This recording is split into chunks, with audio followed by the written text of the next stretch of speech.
कुछ आपसे कम उम्र के होंगे, कुछ आपकी हम उम्र होंगे। बट चैरिटी, यहाँ पे जब आप पैसा अच्छा कमाओगे तो आपके पास पैसा आएगा, क्योंकि कहा जाता है कि व्यक्ति अपनी आमदनी का चौथा हिस्सा दान करता है ना? लेकिन जब आपकी आमदनी ही उतनी नहीं होगी तो आप दान क्या करोगे? लेकिन यहाँ से इतना पैसा कमा सकते हो कि आप चैरिटी के लिए भी स्वतंत्र हो सके। तो सातवां आता है रिटायरमेंट की फीलिंग। जब आप पैसा इतना कमाएगा तो स्वाभाविक सी कम एज में, कम समय में ज्यादा से ज्यादा पैसा कमा सकते हो, तो आपको रिटायरमेंट की फीलिंग भी आएगी। आठवां है पर्सनालिटी डेवलपमेंट। हर व्यक्ति चाहता है अपनी पर्सनालिटी को डेवलप करना, लेकिन उसे वो माहौल नहीं मिल पाता है। यहाँ पे आपको माहौल मिल रहा है पर्सनल डेवलपमेंट, क्योंकि इस चीज के लोग खर्च करते हैं और जाकर के इस चीजों को सीखते हैं, इंप्रूवमेंट करते हैं पर्सनल चीज आपको यहाँ पे फ्री में मिल रही है। अगली होती है प्रॉपर्टी, क्योंकि जब पैसा आएगा तो स्वाभाविक सी बात है आदमी सबसे पहले क्या करेगा? इन्वेस्टमेंट करेगा, प्रॉपर्टी बनाएगा। अगला आता है वर्ल्ड टूर। हर कोई व्यक्ति चाहता है विदेश घूमना, है ना? लेकिन नहीं घूम पाता है क्योंकि उसकी आमदनी इतनी नहीं हो पाती है। लेकिन ये सिस्टम आपको देता है कि आप यहाँ अगर काम करते हैं तो पैसा तो कमाएंगे ही कमाएंगे, लेकिन यहाँ पे आपको वर्ल्ड टूर भी मिलेगा, वर्ल्ड टूर भी कर सकते हैं। साथ में चाइल्ड एजुकेशन। हर कोई व्यक्ति चाहता है अपने बच्चों की एजुकेशन ज्यादा से ज्यादा उनको अच्छी से अच्छी एजुकेशन, बड़े कॉलेज में पढ़ाए, तो वो स्वतंत्रता आपको यहाँ पे मिलती है, चाइल्ड एजुकेशन। दूसरा स्वीट होम। हर कोई व्यक्ति चाहता है अपना अच्छा घर हो, कुछ भी हो जाए डायमंड तो। अगर आता है स्पेंडिंग टाइम विद फैमिली। हर कोई व्यक्ति चाहता है परिवार को समय देना, लेकिन नौकरी में आदमी इतना उलझा रहता है सुबह से लेकर शाम तक परिवार को समय नहीं दे पाता है। बच्चा कब बड़ा हो जाता है पिता को पता ही नहीं चलता है। Enjoy hobbies. हर कोई व्यक्ति अपने हॉबीज को एंजॉय करना चाहता है, लेकिन आज की आपाधापी में दौड़ भाग में व्यक्ति हॉबीज तो भूल ही गया है। हर कोई बैंक बैलेंस। हर कोई व्यक्ति चाहता है उसके अकाउंट में बैलेंस हो, कहीं भी जाए तो फट से कार्ड लगाया और पैसा निकाला। कभी उसके पीछे किसी का मुंह ना देखना पड़े कि अगर मैंने पैसा खर्च कर दिया तो कहीं ना किसी से मांगने की जरूरत पड़ जाएगी। क्योंकि जब किसी व्यक्ति की सैलरी आती है, जब कोई व्यक्ति किसी जॉब में जाता है, किसी भी काम को करता है, तो पैसा आने से पहले खर्चा होने की तैयारी हो चुकी होती है। उसकी सैलरी तो आती है महीने के एंड में, लेकिन उसके पहले ही वो पैसा खर्च हो जाता है और तैयारी हो जाती है कि आने वाली सैलरी कहाँ कहाँ पे जानी है, कहाँ कहाँ पे उसका खर्चा होना है। Good health. हर कोई व्यक्ति चाहता है स्वस्थ रहना, हेल्दी रहना। तो ये सिस्टम आपको देता है कि आपको अपने शरीर पे भी आप समय दें, अपने टाइम से नींद करें, टाइम से काम करें, एक्टिविटी करें, फिजिकल एक्टिविटीज करें, जिसकी वजह से आपकी हेल्थ अच्छी रहे। तो ऐसे बहुत से पॉइंट जिनको मैंने एनालाइज किया और इसकी वजह से ही मुझे इस सिस्टम में काम करना है और मैं इन सब चीजों के लिए शॉप में सिस्टम में आया हूँ। और हर कोई व्यक्ति इस सिस्टम में इसलिए आया है। और अगर आप भी अगर कहीं इस काम करते हैं तो आपको इन चीजों को ध्यान रखना है कि मैं इन चीजों के लिए ही सिस्टम में आया हूँ, भले कुछ भी हो जाए मुझे ये सब चीजें चाहिए ही चाहिए। अब इस सिस्टम में अगर हम काम करते हैं तो हमें दो चीजें सबसे मेन इंपॉर्टेंट होती है। पहला होता है इस सिस्टम में अगर हम काम करते हैं तो फर्स्ट होता है प्लान, दूसरा होता है फॉलो। प्लान इस सिस्टम के अंदर सबसे देखा जाए तो इम्पोर्टेंट है, जो कि होता है 5% वैल्यू रखता है। क्योंकि आज अगर देखा जाए तो हर कोई व्यक्ति अपना प्लान दिखा रहा है, चाहे वो सब्जी वाला हो, चाहे वो सुनार हो, चाहे वो किराने वाला हो, चाहे वो बैंक एम्प्लॉइज हो, चाहे वो इंजीनियर हो। हर कोई व्यक्ति अपना प्लान दिखा रहा है, क्योंकि वो जो भी काम कर रहा है उस काम के जरिए वो सौदा करता है और अपनी चीज बताता है और पैसा कमाता है। तो हमें भी तो क्या करना है? प्लान दिखाना है लोगों को जाकर। और सबसे ज्यादा लोग पता है शर्म भी इसी चीज में आती है, प्लान दिखाने में। लोग ज्वाइन कर लेते हैं, सिस्टम में आ जाते हैं और लोगों को प्लान ही नहीं दिखाते हैं। अरे प्लान नहीं दिखाओगे तो अर्निंग कहाँ से होगी, टीम कैसे बढ़ेगी? तो प्लान सबसे ज्यादा इंपॉर्टेंट है, प्लान दिखाना बहुत जरूरी है, जिसकी वैल्यू सिस्टम में होती है 5%। दूसरा होता है फॉलोअप, जिसकी वैल्यू होती है 95%। यानी आपने प्लान तो दिखा दिया और उसका फॉलोअप ही नहीं करा तो व्यक्ति ज्वाइन ही नहीं करेगा। आप प्लान दिखाते ही जा रहे हो, दिखाते जा रहे हो, दिखाते जा रहे हो, दोबारा उस व्यक्ति का फॉलोअप ही नहीं कर रहे हो, उससे मिल ही नहीं रहे हो, तो क्या आपको अर्निंग अर्निंग होगी? क्या आपकी टीम बढ़ेगी? क्या टीम में लोग आएंगे? आप काम कर रहे हो तो आप तो मार्केटिंग कर रहे हो, लेकिन अगर आपकी टीम काम कर रही है तो आप क्या कर रहे हो? नेटवर्क मार्केटिंग कर रहे हो। तो टीम बढ़ रही है तो टीम के साथ प्लान भी बढ़ेंगे। फॉलोअप 95% की यहाँ पे वैल्यू रखता है। अब फॉलोअप होता क्या है? यहाँ मैं आपको सब मेन जो डिस्कशन करना चाहता हूँ वो फॉलोअप के ऊपर है कि फॉलोअप होता क्या है, फॉलोअप क्या करना है। फॉलोअप क्या है? It's presence of mind. Follow up जब आप किसी कस्टमर के पास जाते हैं, उसे प्लान दिखा देते हैं, उसके बाद उस व्यक्ति के सामने जब आप बैठते हैं तो आपको बोलने की जरूरत नहीं है, व्यक्ति खुद ही समझ जाता है कि आप उसके पास क्यों आए हो। उसे पता है कि आपने प्लान तो ऑलरेडी दिखा दिया है, आप उससे क्या कर रहे हो? आप उसका फॉलोअप करने आए हो। तो फॉलोअप क्या होता है? फॉलोअप कोई रटने की चीज नहीं होती है। फॉलोअप कोई लिख के याद नहीं किया जा सकता है। फॉलोअप आपको डायरी में नहीं भर सकते हो लिख लिख के। फॉलोअप एक कॉमन सेंस की चीज होती है, प्रेजेंस ऑफ माइंड, कि जब आप किसी व्यक्ति के पास बैठे हो, उसका फॉलोअप करने गए हो, तो वहां क्विक डिसीजन क्या आ रहा है आपके माइंड में, आपने क्या विचार किया है, क्या सोचा है उस व्यक्ति के बारे में, और उसको आप अपने किस तरीके से आप उसको अपने सिस्टम में ला सकते हो। ये होता है प्रेजेंस ऑफ माइंड, ये होता है फॉलो। जिसके कुछ पॉइंट्स है जिसको मैं क्लियरफाई करना चाहता हूँ यहाँ पे, जिसमें पहला जो पॉइंट यहाँ पे आता है, प्रोस्पेक्ट से मिलने से पहले उसकी पूरी जानकारी ले लो, उससे रिलेटेड प्रश्न पहले से ही तैयार कर लो। जब आप किसी व्यक्ति के पास प्लान देने के बाद प्लान देने जा रहे हो, तो प्रोस्पेक्ट से मिलने से पहले उसकी पूरी जानकारी आपके पास रखना है। सपोज मान लो आप किसी व्यक्ति के पास गए, वो अच्छा व्यापारी है, कोई बड़ा व्यापारी है, अच्छा पैसा कमाता है, उसके पास आप गए हो और आपको उसके बारे में जानकारी नहीं, इंफॉर्मेशन ही नहीं है, तो आप उसको प्लान कैसे दोगे? आप उसकी पहले इंफॉर्मेशन ले लो। जो व्यक्ति आपकी डाउनलाइन आपको लेके उसके पास जा रहा है, उससे पहले उसके बारे में जानकारी ले लो कि व्यक्ति कौन है, वो क्या काम करता है, वो किस तरीके से एक्टिविटी है, उसका नेचर कैसा है, गुस्से वाला है, ठंडा दिमाग का है, शांत है ना, चापलूस टाइप, किस टाइप का कैरेक्टर है, वो किस तरीके का काम करता है, उसकी जानकारी लो, उससे रिलेटेड प्रश्न बना लो और अपने दिमाग में उसके बारे में सोच के फिर उसके पास जाना है। उसकी इंफॉर्मेशन आपके पास होनी चाहिए। दूसरा आता है नेटवर्क मार्केटिंग का सबसे महत्वपूर्ण रहस्य यह पता लगाना है कि सामने वाला आदमी चाहता क्या है, उसकी इच्छाओं और जरूरतों के हिसाब से अपना प्लान दिखाना। अब आप मान लो किसी व्यक्ति के पास प्लान दिखाने गए हो और आपको पता ही नहीं है कि उसके दिमाग में क्या चल रहा है। आपको सोचना, ये एनालाइज करना है कि आप उसे क्या दिखाना चाहें। नेटवर्क मार्केटिंग का जैसे मैंने बताया, पहला रूल यही आता है कि वो चाहता क्या, उसकी इच्छा है। अब सपोज मान लो आप खाना खा रहे हो, आप खाना खा रहे हो, खाना खाते समय आपको जरूरत है रोटी की, और आपकी वाइफ आकर के खाने थाली में रख देती है जबरदस्ती सब्जी। अरे सब्जी तो पहले से रखी है, तो आप क्या हो जाओगे? आप नाराज हो जाओगे, आपको गुस्सा आ जाएगा। उसी तरीके से सामने वाला कस्टमर है, मान लो वो अच्छा व्यापारी है, उसके पास बहुत सारा पैसा है और आप उसको पैसे का लालच दिए जा रहे हैं, उसको बता जा रहे हो सर आप BMW ले लोगे, ऑडी ले लोगे, ये ले लोगे, वो ले लोगे, तो कस्टमर क्या हो जाएगा? नाराज हो जाएगा, वो आपसे चिढ़ जाएगा, बोले यार भाई मेरे पास तो पहले से इतना पैसा है, मैं क्या करूंगा तेरे साथ काम करके, मुझे नहीं चाहिए। तो जरूरतों को समझो और उस हिसाब से उसको प्लान दो। ठीक है? अगर कोई व्यक्ति गरीब है तो आप उसे, उस गरीब व्यक्ति को आप अच्छी-अच्छी दिखा रहे हो, पैसा बंगला दिखा रहे हो, तो वो व्यक्ति आपसे इंप्रेस नहीं होगा। आप उससे बड़ी-बड़ी बातें मत करो। आप उससे बेसिक नीड की बात करो। आपको उससे बेसिक चीज़ें की बात करनी है कि आप यहाँ से अगर आते हो, इस सिस्टम में काम करते हो, तो आपकी छोटी-छोटी ज़रूरतें इस सिस्टम से पूरी हो सकती है। आप काम करोगे, तो आपके घर में एक एक्स्ट्रा अर्निंग आ सकती है, जिससे आपके एक्स्ट्रा खर्चे निकल सकते हैं।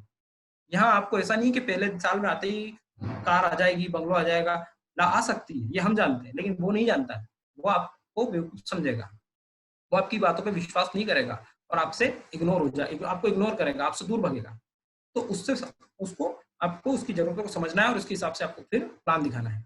तीसरा आता है, दूसरे आदमी के नजरिए से चीजों को देखें और प्लान दें। प्लान को सामने वाले पर जबरदस्ती थोपना नहीं है। आप सामने वाले को प्लान दिखाने गए हैं और सामने वाला व्यक्ति किसी जल्दी में है, किसी काम से उसे कहीं जाना है और आप उससे जबरदस्ती पीछे पड़ गए कि अरे नहीं नहीं नहीं, समय नहीं लगेगा, 5 मिनट लगेंगे, 10 मिनट में आपको प्लान हो जाएगा, ये ऐसा नहीं करना है। उसे जाना है, जाने दो, उससे समय ले लो। जब वो फ्री होगा, फ्री माइंड होके बिल्कुल जब वो बैठेगा, तब आपको उसको प्लान दिखाना है ना? जल्दी नहीं करना है। उसके नजरिए को, उसके कंडीशन को देखना है, उसके कंडीशन को समझना है और उसके हिसाब से आपको प्लान उसको देना है। अगला नेक्स्ट है, हमें सवाल पूछने की कला को डेवलप करना पड़ेगा। सामने वाले की दुखती रख का पता करो, फिर प्लान दिखाओ। ये मैंने वैसे ऑलरेडी एक्सप्लेन कर दिया, फिर भी बताता हूँ। हमें सवाल पूछने की कला को डेवलप करना पड़ेगा। उससे ज्यादा से ज्यादा आपको सवाल करना है। इस तरीके से नहीं कि एक के बाद सवाल दाग दिए, उसे बोलने का मौका देना है। वो व्यक्ति बोलेगा, उस हिसाब से आपको उससे सवाल करना। सर आप क्या करते हैं, आपकी क्या रुचि है, आपकी क्या हॉबीज है, सर आप इस सिस्टम में क्या अच्छा देखते हैं, आप अगर सिस्टम में आते हैं, हमारे सिस्टम में हमारी कंपनी इस तरीके से काम करती है, इतने बेहतरीन प्रोडक्ट, अगर आप शॉपिंग करते हैं तो आपको क्या क्या मिल सकता है। आप खुद एनालाइज करें, उसको एनालाइज करवाएं, उससे सवाल पूछें, है ना? उसकी समस्याओं को पकड़ने का प्रयास करें कि वो आखिर चाहता क्या है और उसको उस हिसाब से आपको प्लान शो करना है। नेक्स्ट आता है, अगर सीधे ही ग्राहक पर आप खरीदने के लिए हमला बोल देते हैं तो विरोध का सामना करना पड़ेगा। फैक्ट बात है। अगर आप उसको डायरेक्ट जाकर के बोल दोगे सर आप तो यहाँ से एक सामान ले लो, एक बार ही खरीदना है जीवन में, थोड़ा बहुत खर्चा आएगा बस, और उसके बाद आपको काम की शुरुआत करनी है, ऐसा नहीं करना है। अगर आप उसको डायरेक्ट खरीदने का बोलोगे, अपनी चीजों की वैल्यू नहीं बताओगे, तो वो व्यक्ति कभी काम नहीं करेगा। क्योंकि इस सिस्टम के अंदर आप सबसे ज्यादा जरूरी होता है टीम का काम करना। आप तो काम कर ही रहे हो, लेकिन टीम भी आपकी काम कर रही है, तो ही आपकी आमदनी होगी, तभी आपकी टीम आगे बढ़ेगी। आप ही आप काम कर रहे हो तो मार्केटिंग होगी। तो आपकी टीम अगर काम करवानी है तो सबसे ज्यादा जरूरी है उस सामने वाले व्यक्ति को ये शुरू में ही एहसास करा देना चाहिए कि आपको इस सिस्टम में क्यों आना है। उसको इस चीज की रेपो बतानी है।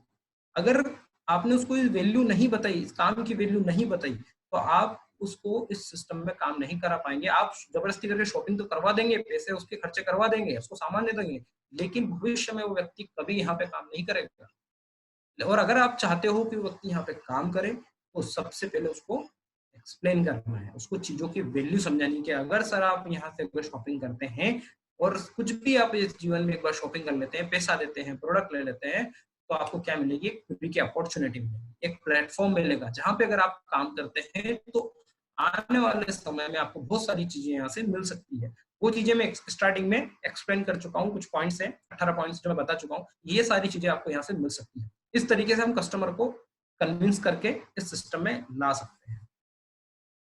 प्लान देते समय कभी भी प्रोस्पेक्ट से बहस नहीं करनी। मैंने अधिकतर यहाँ पे देखा है कि क्या होता है, जब लोग कस्टमर के पास जाते हैं, एसोसिएट कस्टमर के पास जाते हैं, तो किसी भी टॉपिक पे जब उनकी बात नहीं बन पाती तो बहस हो जाती है।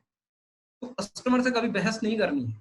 आप उनकी बातों से अगर सहमत नहीं हो तो उसको इग्नोर करो। जरूरी नहीं है कि वो जो बोल रहा है वही सब सही हो, या आप जो सब बोल रहे हो वही सही सही। कुछ उसकी बातें भी आपको सुननी है। आप जितना उसकी बातों को सुनोगे तभी आपके उससे ज्यादा से ज्यादा रिलेशंस बनेंगे। जितने रिलेशंस आपके मजबूत होंगे उतना ही आपका उस व्यक्ति के ऊपर विश्वास बढ़ता जाएगा। आप हर कोई व्यक्ति चाहता है कि उसकी बातें सुने, लोग उसको वैल्यू दें। उसी तरीके से अगर आप प्लान देते समय कभी भी जाएंगे, प्रोस्पेक्ट से बात करेंगे और प्रोस्पेक्ट अगर किसी बात को मना करता है कि सर ऐसा नहीं है, ऐसा नहीं होता है, इतनी बड़ी कार नहीं आती, बोला हाँ नहीं आती है, काम करोगे तो ही आएगी ना, काम नहीं करोगे तो घर बैठे थोड़ी ना आ जाएगी। उसके लिए काम करना पड़ेगा, 3 से 4 साल मेहनत करनी पड़ेगी, इतनी टीम खड़ी करनी पड़ेगी, और इतनी टीम खड़ी करोगे तभी आपको इतना पैसा आ सकता है ना। उसको एनालाइज करवाना है। अगला, लोगों को बेचा जाना पसंद नहीं है, उन्हें खरीदना पसंद है। ये सबसे मेन इंपॉर्टेंट चीज मैं आपको जो बता रहा हूँ, लोगों को बेचा जाना पसंद नहीं है। आप, मैं एक छोटा सा एग्जांपल देता हूँ। जैसे कि सपोज मान लो आप आपके घर पे बाहर बैठे हो और घर पे कोई फेरी वाला आता है मोहल्ले में, कोई कपड़े बेचने आते हैं, कोई बर्तन बेचने आते हैं, कोई खिलौने बेचने आते हैं, कोई किराने का आइटम, जो भी आइटम है, क्रॉकरीज वगैरह जो भी बेचने आते हैं।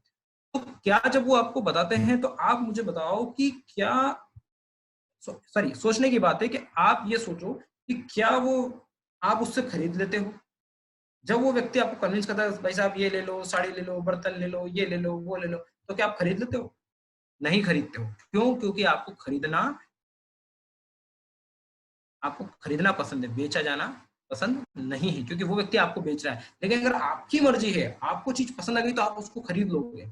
तो किसी के भी ऊपर जबरदस्ती बेचने के लिए फोर्स नहीं करना है, उसकी क्यूरियोसिटी जगानी है, उसकी उत्सुकता जगानी है, ये आपको आना चाहिए कि आपको उतनी इंपॉर्टेंस उसको इतनी बता दो कि व्यक्ति खरीदने के लिए खुद ही मजबूर हो जाए, बोले यार मुझे तो लेना ही पड़ेगा, अगर नहीं लूंगा तो मुझे आगे एक प्लेटफॉर्म नहीं मिलेगा, क्योंकि लाइफ में एक शॉपिंग ही तो करनी है।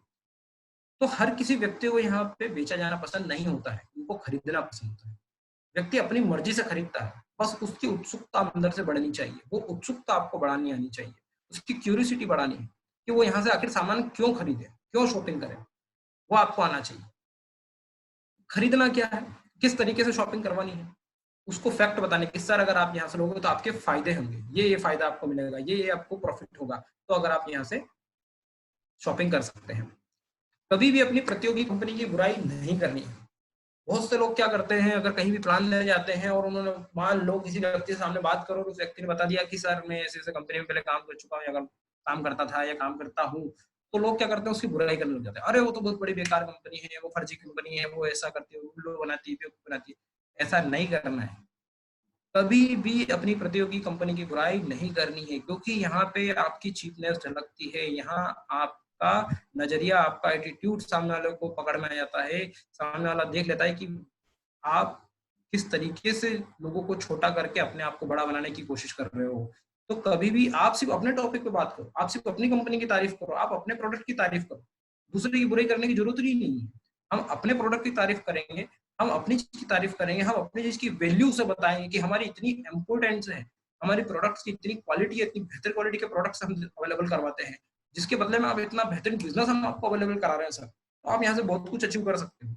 आपको उनकी तारीफ करनी है, ना कि दूसरी चीज की बुराई करनी है। क्योंकि अगर आप बुराई करने लग जाओगे तो उसे अंतर खुद समझने दो, उसे खुद एनालाइज करने दो, कस्टमर को खुद सोचने दो कि क्या सही है क्या गलत है। आप उसे मत एनालाइज कराओ, आप उसको सामने एक्सप्लेन मत करो, आप एक्सप्लेन करोगे तो वो आपको गलत समझेगा, ना कि सामने वाली चीज को। तो कभी भी किसी भी कंपनी की बुराई नहीं करनी है। सपोज आप खुद सोचो कि मान लो आप किसी व्यक्ति को प्लान देके आए हो, जस्ट नेक्स्ट डे कोई दूसरा व्यक्ति दूसरी कंपनी का वहां पे जाता है, प्लान देने चला जाता है, और वो आपकी कंपनी की उसको बुराई करके आ जाता है। तो आप मुझे बताओ, आप सोचो इस बात को कि आपको कैसा फील होगा, कैसा आप उस व्यक्ति की नजर में आपकी क्या वैल्यू होगी। ना तो वो आपके साथ ज्वाइन करेगा, ना वो उस व्यक्ति के साथ ज्वाइन करेगा, क्योंकि आप दोनों एक दूसरे की बुराई करके आ गए। लेकिन आपने जो प्लान दिया, आपने कंपनी की बुराई नहीं करी, आपने सिर्फ अपनी ही बारे में बताया, अपनी ही चीजों की वैल्यू बताई, अपनी चीजों की तारीफ करी, दूसरे की बुराई नहीं करी। आपने उसको एक्सप्लेन कर, नहीं सर मुझे तो कंपनी के बारे में नॉलेज नहीं है, मुझे उससे कोई मतलब नहीं है, मुझे सिर्फ अपनी कंपनी से मतलब है, क्योंकि इसी को मैं डेडिकेटेड होकर काम कर रहा हूँ और इसी को मुझे आगे लेके जाना है और यहाँ मुझे डायमंड बनना है। तो नेक्स्ट डे जब वो दूसरा व्यक्ति वहां जाएगा और आपकी कंपनी की बुराई अगर वो कर देता है, तो उस व्यक्ति की नजर में छोटा कौन हुआ? आप छोटे हुए या वो कंपनी का व्यक्ति छोटा हुआ? ऑब्वियसली वो छोटा हुआ। उसकी वैल्यू उस व्यक्ति की नजर में डाउन हो गई, उस कंपनी की वैल्यू उस व्यक्ति की नजर में डाउन हो गई, क्योंकि वो बुराई कर रहा था आपकी। आपने बुराई नहीं करी, इसलिए वो आपकी तरफ खींचा चला आएगा। इसलिए कभी भी किसी की बुराई नहीं करनी। सवाल पूछकर सामने वाले को ज्यादा से ज्यादा बोलने का मौका देना है। इससे प्रोस्पेक्ट को ये नहीं लगेगा कि उसे कुछ बेचा गया है, बल्कि वो ये महसूस करेगा कि वो कुछ खरीद रहा है। यहाँ पे आपको क्या करना है, ज्यादा से ज्यादा उस व्यक्ति को बोलने का मौका देना है। जब व्यक्ति ज्यादा से ज्यादा बोलेगा, तभी तो वो उस चीज की वैल्यू को समझ पाएगा। आप उसको एनालाइज करना है, आपको उसको उसकी बातों को सुनना है। जब हम जाते हैं प्लान देने, तो बस हम ही हम बोलते रहते हैं, उसको सुनते ही नहीं है, बस धड़ धड़ धड़ धड़ धड़ धड़ धड़ बोल दिया, ढेर सारा सब उसके सामने अपन ने ढेर कर दिया और बोल के, और उसको बस उसको सुनते नहीं है, और उसके दिमाग में क्या चल रहा है, वो क्या सोच रहा है, बस उसको एनालाइज नहीं करते। लेकिन उसको आप बोलने का मौका दो। जो जितना ज्यादा वो व्यक्ति बोलेगा, उतना उसको उसके बारे में आपको पता चलेगा, उतना आप उसके बारे में समझ सकेंगे कि ये क्या चाहता है, इसके दिमाग में क्या चल रहा है, और ये ज्वाइन करेगा या नहीं करेगा, वो करेगा तो क्यों करेगा, किस तरीका, ये सब चीजें आपको उसके बोलने से पता चलेगी, आपको समझ में आएंगी।